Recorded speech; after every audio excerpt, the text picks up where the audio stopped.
বলবো। তার আগে আমি অদ্রিজাকে বলবো, তুমি তোমার কণ্ঠে পাঠ করো। আচ্ছা, মালা পড়াবে আমাকে? নাও, থাক থাক থাক থাক, তুমি বড় হও, তুমি বড় হও, তুমি পাঠ করো। উপস্থিত সকলকে প্রণাম জানিয়ে কবি শুভ্রা ঘোষের প্রিয় নেতাজি আমি শুরু করছি।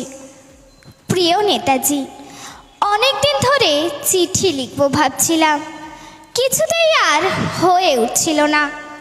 আজ কোনো একটা ঘটনার নিরিখে তোমাকে চিঠি লিখতে বসলাম।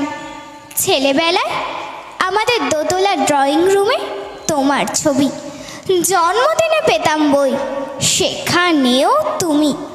বাবার গল্পে তোমারই বীরত্ব, দেখতে দেখতে, শুনতে শুনতে ক্রমে আমিও তোমার ভক্ত।